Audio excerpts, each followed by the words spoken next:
ದೇವರ ಕೃಪಾ ವರವಾಗಿರುವ ಆತ್ಮನನ್ನು ನಾವು ತಿರಸ್ಕರಿಸುವುದಾದರೆ ಎಷ್ಟೋ ದಂಡನೆಗೆ ಗುರಿಯಾಗುತ್ತೇವೆ. ಆದುದರಿಂದ ದೇವರ ಕೃಪೆಯಿಂದ ನಮಗೆ ದೊರೆತಿರಲಿಕ್ಕಿರುವಂಥ ಪರಿಶುದ್ಧ ಆತ್ಮನನ್ನು ನಾವು ತಿರಸ್ಕರಿಸಬಾರದು. ದೇವರು ನಮಗೆ ಬಹಳ ಪ್ರೀತಿ ಮಾಡಿ ಅದು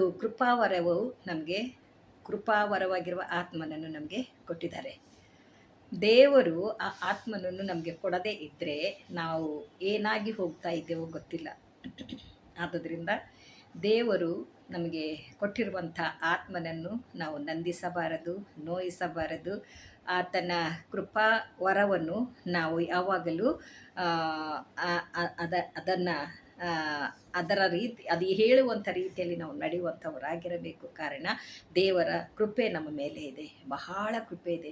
ನಾವು ಬದುಕಿರುವುದು ಉಳಿದಿರುವುದು ಆತನ ಕೃಪೆಯಿಂದಲೇ. ಆದ್ದರಿಂದ ನಾವು ದೇವರು ಅನುಗ್ರಹಿಸಲಿಕ್ಕಿರುವಂಥ ಆ ಆತ್ಮನನ್ನು ನಾವು ನೋಯಿಸಬಾರದು ಎಂದು ಸತ್ಯವೇದವು ನಮ್ಮನ್ನು ತಿಳಿಸುತ್ತದೆ.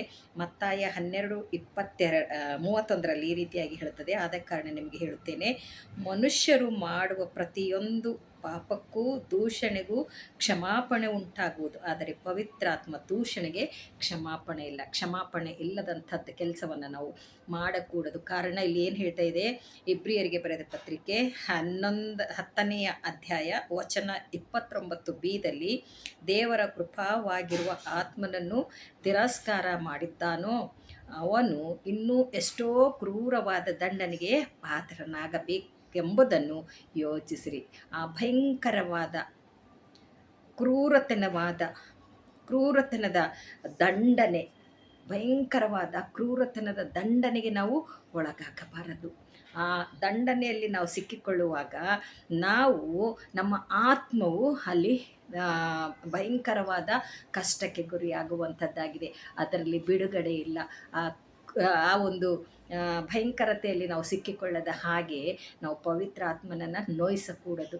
ಆ ಪವಿತ್ರ ಆತ್ಮನನ್ನು ನೋಯಿಸಿದವರಿಗೆ ಕ್ಷಮಾಪಣೆ ಇಲ್ಲ, ದೂಷಿಸಿದವರಿಗೆ ಕ್ಷಮಾಪಣೆ ಇಲ್ಲ.